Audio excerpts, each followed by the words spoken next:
Assalamualaikum warahmatullahi wabarakatuh.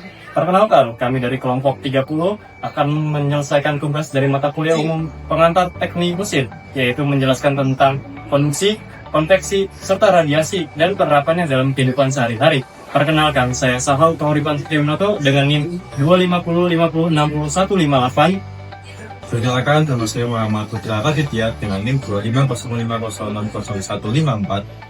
Perkenalkan, nama saya Muhammad Maulid dengan NIM 250505045. Yuk, kita lanjut. Konduksi adalah proses perpindahan panas melalui kontak langsung antara partikel-partikel zat, seperti dari benda panas ke benda dingin yang bersentuhan. Dalam kehidupan sehari-hari, mahasiswa ini sering terjadi di lingkungan kos atau asrama. Sebagai contoh adalah ketika memegang sendok logam yang terendam dalam minuman panas pada contoh berikut.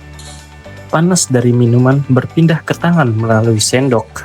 Terlihat kepanasan, sendok logam bertindak sebagai penghantar panas, di mana energi panas dari minuman mengalir melalui sendok ke tangan melalui kontak fisik, membuat tangan merasa panas meskipun tidak langsung menyentuh minuman. Contoh ketiga dari konduksi adalah saat memasak di kos atau asrama, panas dari kompor mengalir melalui wajan yang terbuat dari logam hingga memasak makanan. Panas ini berpindah dari kompor ke wajan melalui kontak langsung, di mana partikel logam yang lebih panas mentransfer energi ke partikel yang lebih dingin, sehingga wajan memanas dan makanan di dalamnya matang secara merata. Pada contoh konduksi yang ketiga, ialah meja yang menjadi hangat karena laptop diletakkan di atasnya.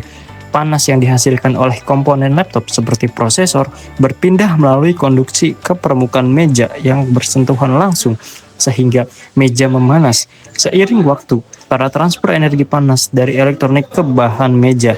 Oleh karena itu, kita bisa merasakan meja yang panas setelah diletakkan laptop.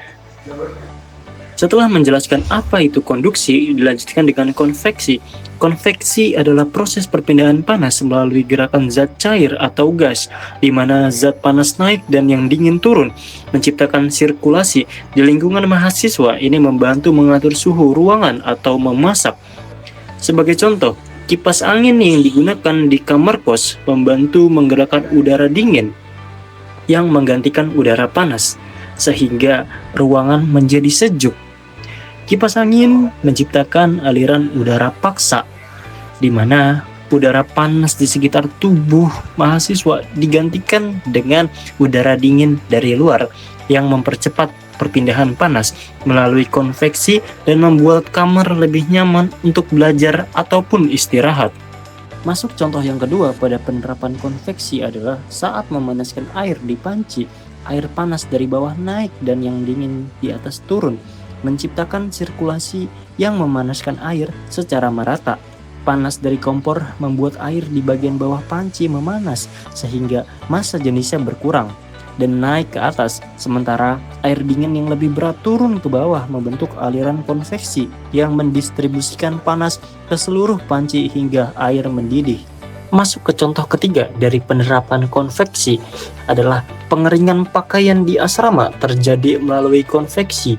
Saat pakaian basah digantung di tempat terbuka, udara panas di sekitar pakaian naik, digantikan oleh udara dingin yang lembab, menciptakan sirkulasi alami yang menguapkan air dari pakaian sehingga pakaian kering lebih cepat tanpa perlu kontak langsung dengan sumber panas.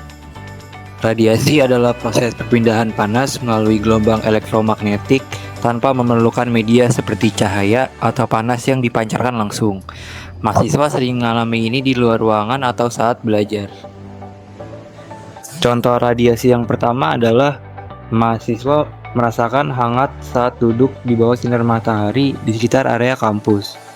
Panas berpindah tanpa media melalui radiasi. Sinar matahari memancarkan energi panas dalam bentuk radiasi infrared yang langsung diserap oleh kulit dan pakaian mahasiswa tanpa perlu udara sebagai perantaranya, yang membuat tubuh terasa lebih hangat saat beraktivitas di luar di bawah sinar matahari. Contoh radiasi yang kedua adalah Panas dari lampu meja saat belajar dipancarkan melalui radiasi ke sekitar ruangan. Lampu meja menghasilkan energi panas yang dipancarkan sebagai gelombang elektromagnetik langsung mencapai tangan, buku, atau wajah mahasiswa tanpa adanya kontak fisik atau aliran udara, yang membantu menciptakan suasana hangat di meja belajar tanpa memanaskan udara secara keseluruhan. Contoh dari radiasi yang ketiga adalah cahaya laptop yang mengeluarkan panas yang terasa di wajah atau tangan saat kita duduk dekat laptop.